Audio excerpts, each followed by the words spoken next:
सभी बीएलओस और ऐसे वोटर्स जो अपना नया वोट बनवाना चाहते हैं और ऐसे वोटर्स जो अपना वोट एक जगह से दूसरी जगह ट्रांसफ़र करना चाहते हैं, उन सभी का इस वीडियो में स्वागत है।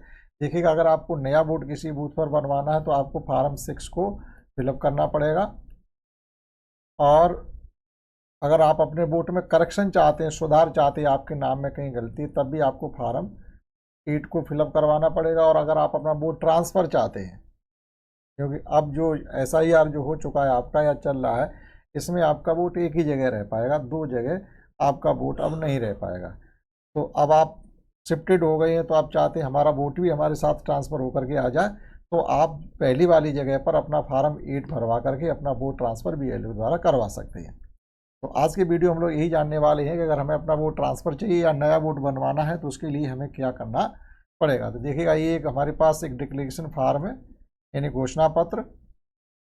अगर आपको नया वोट बनवाना है बिल्कुल नए सिरे से, तो आपको फार्म 6 भरना पड़ेगा, और ट्रांसफ़र करना है फार्म 8 भरना पड़ेगा, करेक्शन कराना फार्म 8 भरना पड़ेगा। क्या भरना है इसमें, देखिएगा, यहाँ आपको पिता या बाबा का नाम भरना है, यहाँ आवेदक का नाम भरना है, यानी जिसका वोट बनना है या जिसका ट्रांसफ़र होना है वहाँ यहाँ नाम भरेगा, वो अपना मोबाइल नंबर भरेगा और यहाँ अपना एड्रेस भरेगा। क्लियर हुआ। अब जो नई नई चीज़ें हैं वो जैसे SIR हमने भरा, वो सब यहाँ भी हमको भरना पड़ेगा। यहाँ आपके पिताजी का नाम आना है। इसी प्रकार से यहाँ पिताजी का वोट है तो उसमें एपिक नंबर भी होगा, एपिक नंबर पड़ेगा। आपकी मदर का नाम आएगा, मदर का एपिक नंबर आएगा। और अगर आप मैरिड हैं और मेल वोटर्स हैं, अगर आप हैं, तो आपकी पत्नी का नाम आएगा। और अगर आप अनमैरिड हैं तो यहाँ पर कुछ भी नहीं आएगा, ये दोनों कॉलम खाली रहेंगे। एक बार फिर समझिएगा, अगर आप पुरुष मतदाता हैं और आप शादी आपकी हो गई है तो यहाँ आपकी पत्नी का नाम आएगा, उनका वोट बन चुका है तो एपिक नंबर भी आएगा। और वोट नहीं भी बना है तब भी उनकी आपकी पत्नी का नाम आ जाएगा, यहाँ पर उनका ही वोट बनवाइएगा। और वोट है उनका वोटर लिस्ट में तो उनका एपिक नंबर आएगा। ये कॉलम इतने आपके इस प्रकार से भरे जाएंगे। अब देखिएगा, क्या एक SIR के अनुसार हमको चलना है। इसमें SIR के अनुसार चलना है। SIR में क्या है कि आप अपना वो 2003 की जानकारी भी अपने माता पिता की आपको देनी पड़ेगी। 2003 की जानकारी देनी पड़ेगी। उसमें क्या होगा, ये वाला कॉलम भरा जाएगा, इसमें नहीं। नए वोट के लिए और ट्रांसफ़र करने के लिए पूर्व काल में दिए गए संबंधी का विवरण पिछले SIR के अनुसार। अब इसमें क्या है, भरा दोनों लोगों के लिए जाएगा ये। अगर आप वोट अपना ट्रांसफ़र चाह रहे हैं, आपका वोट पहले से 2003 की सूची में ही है अगर, या आपका वोट इसमें पहले से ही है, तो आप यहाँ पर भरेंगे अपना। अगर आपका वोट पहले से है तो इसमें भर देंगे। लेकिन ये उनके लिए है जिनका नाम 2003 की सूची में है, तो उसके अनुसार ये भरा जाएगा। ठीक है। और ये कॉलम उनके लिए जो अपना फार्म 6 भर रहे हैं, तो उनके माँ बाप की यहाँ पर एंट्री होगी कि उनकी 2003 की पिछली, यानी पिछला SIR का हुआ 2003 ही बेस मान के चल रहे, 2002 या 2003, तो 2003 में आपके माता पिता की वोटर लिस्ट में पोजीशन क्या है वो हमें यहाँ पर भरनी होती है। और यही हम लोगों ने SIR में किया है। तो अभी भी ये कॉलम सबका नहीं भर पाया है। बहुत से वोटर ऐसे हैं जिनका 2003 की हमें कोई जानकारी मिल नहीं रही है, या वो दे नहीं पा रहे हैं, या उसको देना ज़रूरी नहीं समझ रहे। कई कारण हैं। बहुत कम लोग रह जाएंगे जिनकी 2003 की जानकारी नहीं मिले। सबकी मिल जाएगी, लेकिन वही है, लोग नहीं देना चाहते या सही पता नाम बता नहीं पा रहे हैं, जो हम उनकी नेट से खुद जानकारी निकाल रहे हैं। अब देखो, यहाँ भरना क्या, जिसने फार्म 6 भरा है उसकी यहाँ पर हमें जानकारी भरनी पड़ेगी। क्या भरनी पड़ेगी, 2003 में उनके माता पिता की पोजीशन क्या है, यानी उनके जो मैपिंग हुई है SIR के अनुसार, अगर पिताजी के साथ मैपिंग हुई है तो यहाँ पर उनके पिता का नाम आएगा। अगर पिता के साथ मैपिंग हुई है तो पिता का नाम आएगा यहाँ पर। और यहाँ पर आएगा उनका एपिक नंबर, भरना चाहो भर दो ना, कोई ज़रूरी नहीं है। और यहाँ पर आएगा उनके पिता के पिता का नाम, यानी दादा का नाम। ठीक है, दादा या बाबा एक ही बात है, दादा का नाम आएगा और संबंध यहाँ पिता भरा जाएगा। ठीक। अब देखिएगा, अगर आपकी जो मैपिंग हुई है 2003 के अनुसार, अगर पिताजी के साथ ना हो करके आपकी मैपिंग आपकी माता जी के साथ हुई है तो फिर ये बदल जाएगा। मान लीजिए आपकी मैपिंग आपकी माता जी के साथ हुई है तो फिर ये बदल जाएगा। जैसे, तो फिर यहाँ माता का नाम आएगा आपकी, यानी माँ का नाम, माँ का नाम आएगा। माँ का नाम आएगा तो फिर यहाँ पर आपके दादा का नाम ना आकर के, यानी आपके पिता का नाम आएगा, यानी आपके माँ के पति, पिता का नाम आएगा यहाँ पर। और यहाँ संबंध में भरा जाएगा फिर पति। ठीक, ये चीज़ें आपको क्लियर करनी नए वोट के लिए, तो ये मस्ट है कि आपको करना ही पड़ेगा। यहाँ आपका ज़िला आ जाएगा, जो भी ज़िले का नाम है, यहाँ स्टेट आ जाएगा, और यहाँ विधानसभा 2003 के अनुसार कौन सी विधानसभा आपकी है वो आ जाएगा, और विधानसभा नंबर क्या है वो आ जाएगा, उस विधानसभा का बूथ क्या है जिसमें ये वोटर लिस्ट है बूथ आ जाएगा, और उसमें आपका जिसके साथ मैपिंग हुई है, पिता के साथ मैपिंग हुई तो पिता का यहाँ क्रमांक आएगा, और अगर माँ के साथ मैपिंग हुई है तो माँ का क्रमांक आएगा। ठीक, ये नए वोटर्स के लिए भी है और जो ट्रांसफ़र होकर के जा रहे हैं उनके लिए भी है। इतना तो आपको करके लेकर जाना ही पड़ेगा। और इन केस अगर कोई ऐसा वोट ट्रांसफ़र हो रहा है जिनका नाम ऑलरेडी 2003 में ही है, तो फिर ये सब चीज़ें ना भर करके फिर हमको इसको भरना पड़ेगा। ये केवल उन्हीं के लिए है जिनका नाम पिछले SIR में ऑलरेडी है। अब कोई ऐसा मतदाता जो अपना वोट ट्रांसफ़र करवाना चाहता है और उसका नाम 2002 या 2003 में ऑलरेडी है, कहीं कहीं 2003 को बेस लिया है, कहीं 2002 को लिया है। अब ऐसी स्थिति में यहाँ पर क्या आएगा, यहाँ पर मतदाता का ही नाम आएगा, जो शुरू में ऊपर पड़ा हुआ है मतदाता का नाम वही आएगा जो हमने यहाँ पर डाला हुई है। यहाँ पर जो आपका नाम पड़ा हुआ है वही यहाँ पर हमको भरना पड़ेगा। ठीक, तो जो मतदाता का नाम यहाँ था वही मतदाता का नाम यहाँ पर आएगा। यहाँ पर उनका इपिक नंबर आएगा, यहाँ पर आप अपना इपिक नंबर भरेंगे, और यहाँ संबंधी में अब जैसे कोई लेडीज है यहाँ पर जिसका नाम 2003 में है, तो वो संबंधी में अपने पति का नाम भरेगी, पति का नाम। और कोई जेंट्स है यहाँ पर, कोई जेंट्स है यानी मेल वोटर्स है, तो फिर वह अपने पिता का नाम भरेगा, पिता का नाम भरेगा। संबंध में अगर यहाँ पर लेडीज है, यहाँ पति भरा, पति का नाम भरा, तो संबंध में वह पति भरेगी, और अगर जेंट्स है उसने अपने पिता का नाम लिखा है तो फिर वो संबंध में यहाँ पर पिता लिखेगा। ठीक, अपना जिला लिखेगा, यहाँ जिला लिखा जाएगा और राज्य लिखा जाएगा, विधानसभा का नाम लिखा जाएगा अकॉर्डिंग टू 2002 या 2003, और ये विधानसभा का नंबर वही 2003 के अनुसार, बूथ संख्या और उस वोटर सूची में आप किस नंबर पे हैं क्रमांक संख्या। ये दो चीज़ें बहुत मस्ट हैं, और यही दो चीज़ें ना मिलने की वजह से अभी भी प्रत्येक बूथ पर जो SIR चल रहा है, बहुत से वोट ऐसे हैं जिनकी मैपिंग नहीं हो पाई है, जिनके नोटिस आने के लिए तैयार हैं। आप मत दीजिए अपनी जानकारी, आपको नोटिस मिलेगा तब आप चक्कर काटेंगे, फिर आपको परेशानी होगी।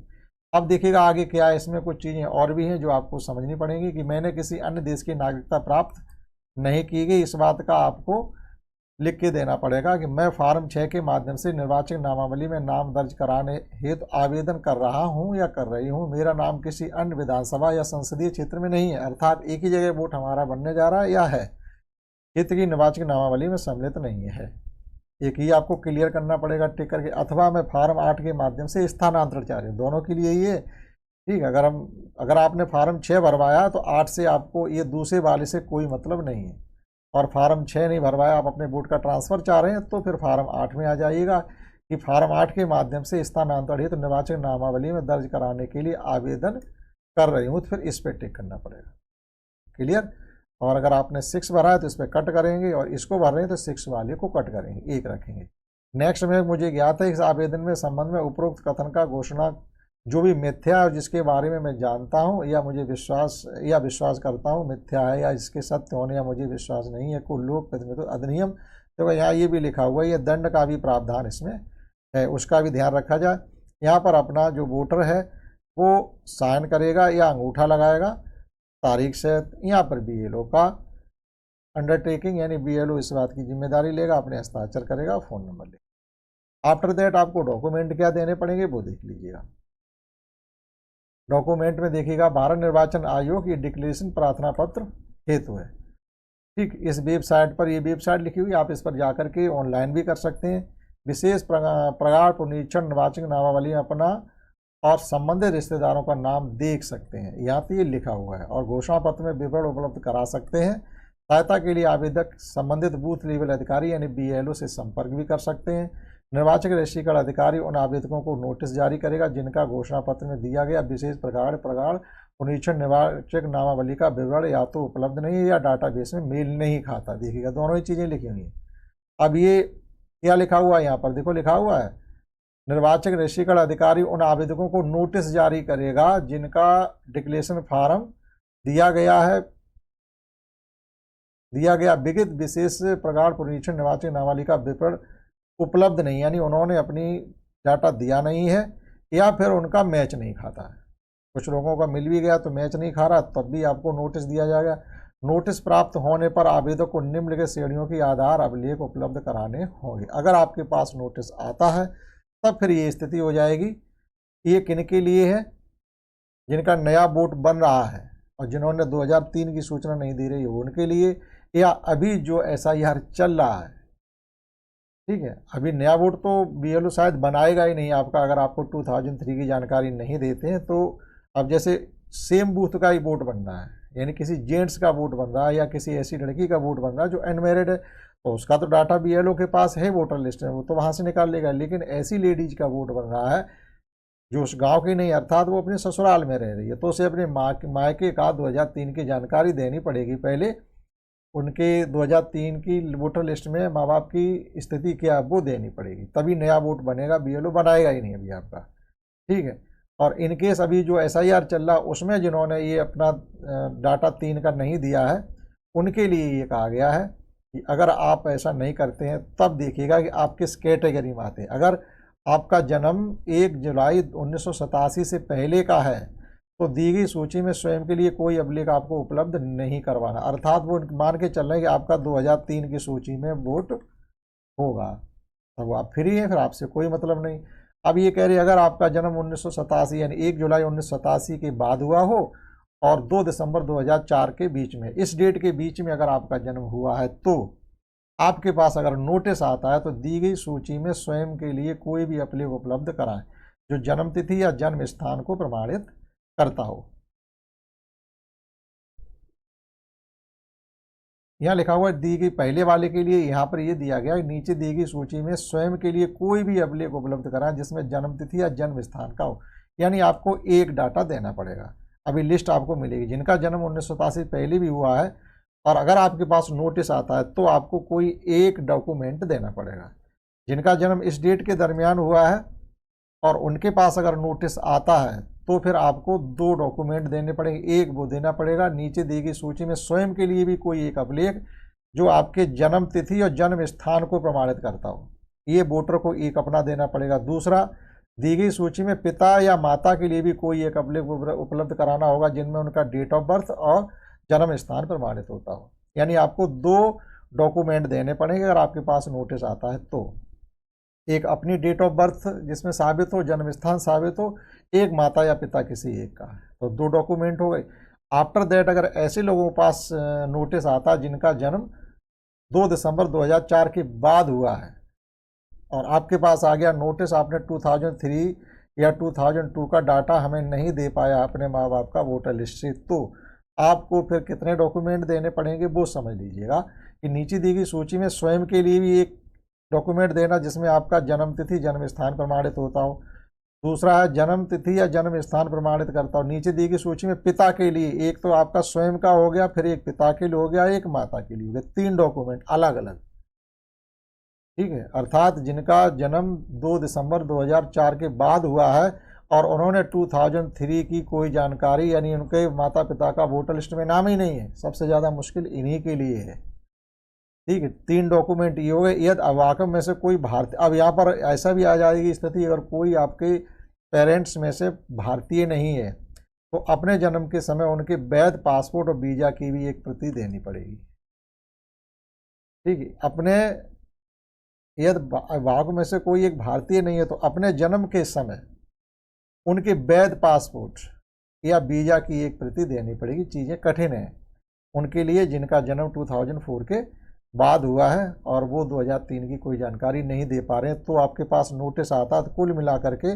आपको 3 तो देने ही पड़ेंगे। खैर इस कैटेगरी में तो बहुत से कम कोई आएगा तो आएगा, नहीं तो कोई नहीं आएगा, ठीक। तो इस SIR के काम को हल्के में ना लें, आप अपना जो डाटा मांगा जा रहा है वो कंप्लीट प्रोवाइड कराएं BLO को। यदि भारत के बाहर जन्म हुआ है, विदेश में भारतीय मिशन द्वारा जारी जन्म पंजीकरण का प्रमाणन आपको देना पड़ेगा। यदि पंजीकरण नागरिकरण या द्वारा भारतीय नागरिकता प्राप्त नहीं है तो नागरिकता पंजीकरण प्रमाण पत्र भी संलग्न करना पड़ेगा। अभिलेखों के सांकेतिक संपूर्ण, यहाँ पर आपको अब ये सूची दी गई है कि कौन कौन से डॉक्यूमेंट हमें देने पड़ेंगे अगर हमसे डॉक्यूमेंट मांगे जाते हैं तो, क्योंकि कोई ऐसा बूथ होगा जो 100% मैपिंग कर पाएगा, यानी बहुत कम बूथ ऐसे हैं जो 100% मैपिंग कर पाएंगे। बहुत कोशिशों के बाद भी अभी जैसे हमारे पास 1300 वोटर्स का बूथ है, इनकेस अभी भी हमारे पास 64 वोटर्स ऐसे हैं, यानी फीमेल वोटर्स, महिलाएं, जो अभी भी 2003 की जानकारी देने में सक्षम नहीं है। दे सकती हैं लेकिन वो उसे हल्के में ले रही हैं, हम 20 बार कह चुके, लेकिन नज़रअंदाज कर रही हैं। अब उनके पास अगर नोटिस जाता तो उनको इनमें से ये पूरी लिस्ट दी गई, यहाँ से आपको डॉक्यूमेंट देने पड़ेंगे। किसी केंद्र सरकार, राज्य सरकार या सार्वजनिक क्षेत्र के उपक्रम में नियत कर्मचारी पेंशनभोगी को जारी किया गया पहचान पत्र, पेंशन भुगतान आदेश, ये कापी यहाँ से दे सकते हैं। या 1987 से पहले सरकार, स्थानीय प्राधिकरणों, बैंकों, डाकघर, LIC, सार्वजनिक क्षेत्र के उपक्रमों द्वारा भारत में जारी किया गया कोई पहचान पत्र, प्रमाण पत्र या कोई दूसरा अभिलेख दे सकते हैं। सक्षम अधिकारी द्वारा जारी प्रमाण पत्र भी आप दे सकते हैं। अब सक्षम अधिकारी ये कौन होता है? सक्षम अधिकारी होते गजेटेड ऑफिसर। जैसे हम लोग ने कोई अटेस्ट कराने के लिए पेपर जाते हैं कि हमारे पेपर अटेस्ट कर दीजिएगा, तो सक्षम अधिकारी वही होते हैं, अर्थात गजेटेड ऑफिसर। जैसे इंटर कॉलेज का जो प्रिंसिपल होता है वो भी सक्षम अधिकारी होता है, उनके द्वारा जारी किया गया प्रमाण पत्र आप दे सकते हैं। आपके पास पासपोर्ट है वो दे सकते हैं। मान्यता प्राप्त बोर्ड, विश्वविद्यालय द्वारा जारी मैट्रिकुलेशन शैक्षिक प्रमाण पत्र, यानी इसमें क्या कि 10th लेवल या उससे ऊपर के प्रमाण पत्र भी दे सकते हैं जिसमें आपके माता पिता का साफ साफ नाम हो। अभी क्या ज़्यादातर यही कागज़ को फिर अपलोड कर रहे हैं हम लोग, क्योंकि जो रिव्यू लॉजिकल डिस्क्रिपेंसी का जो फिर अपडेट आया है उसमें मोस्टली इसी कागज़ को लगा रहे हैं कि वो उस पर साफ साफ आधार इसमें कहीं है नहीं। अगर कोई डॉक्यूमेंट नहीं मिल रहा है फिर आधार को लगा सकते हैं, जिससे ये क्लियर हो जाए हाँ नाम इनके पिताजी का यही है। तो मोस्टली केसेस में क्या करें, हाई स्कूल की आप मार्कशीट ले आइएगा, उसे ही अपलोड किए दे रहे हैं। और तो ये कागज़ ज़्यादातर लोगों के पास नहीं होते जिनके नाम ऊपर लिए गए हैं। ठीक है। सक्षम राज्य प्राधिकारी द्वारा जारी स्थायी निवास प्रमाण पत्र, ये आपका मूल निवास है, आप मूल निवास भी लगा सकते हैं। वन अधिकारी प्रमाण पत्र बहुत कम लोगों के पास होगा। सक्षम प्राधिकारी द्वारा जारी OBC, SC, ST या कोई यानी जात प्रमाण पत्र भी आप लगा सकते हैं, लेकिन वो आपका प्रमाणित हो जात प्रमाण पत्र, ऐसा नहीं वो प्रधान ने लिख दिया है या किसी आपके नगर पालिका से लिखवाला नहीं, वो आपका अधिकारी द्वारा बनाया हुआ हो और आपका ऑनलाइन चढ़ा हुआ हो, वो आपका जात प्रमाण पत्र चल जाएगा। राष्ट्रीय नागरिक रजिस्टर जहाँ भी हो, राष्ट्रीय नागरिक रजिस्टर का मतलब क्या होता है, कुटुंब रजिस्टर जिसे हम लोग बोलते हैं, यानी कुटुंब रजिस्टर की नकल भी आप चला सकते हैं अपनी। राज्य स्थानीय प्राधिकारियों द्वारा तैयार किया गया परिवार रजिस्टर, ये राष्ट्रीय नागरिक रजिस्टर वो अलग है और हम जिस कुटुंब रजिस्टर की बात कर रहे हैं वो ये है। तो राष्ट्रीय नागरिक रजिस्टर तो शायद ही किसी को मिल पाए, लेकिन आपको कुटुंब रजिस्टर आपके सचिव के पास मिल जाता है, तो वहाँ से ये कागज़ निकलवा सकते हैं।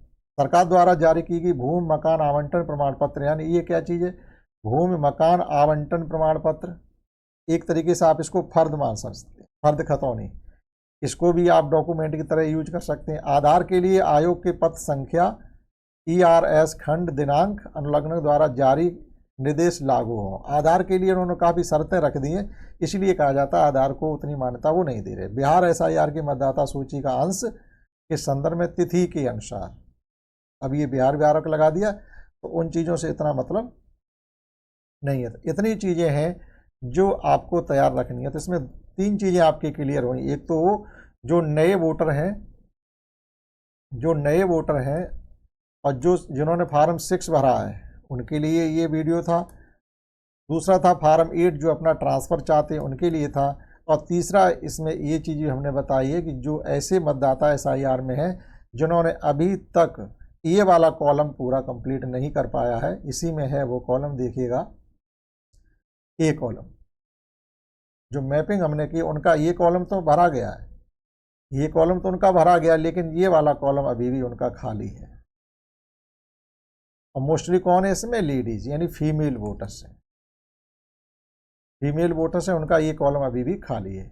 तो ये जो नोटिस आएगा वो इन्हीं लोगों को आएगा। जब इनके पास अगर नोटिस आता है तो उनको ये इतनी लिस्ट दी गई, इनमें से पब्लिक आपको देने पड़ेंगे और डेट के अनुसार देने पड़ेंगे, आपका जन्म कब हुआ, कितने प्रमाण पत्र आपको देने हैं, तो वो अपने तैयार रखें। तो इस जमेले में पढ़ने से तो अच्छा है कि आप इस फार्म का ये वाला घर अपना भरवा दीजिएगा।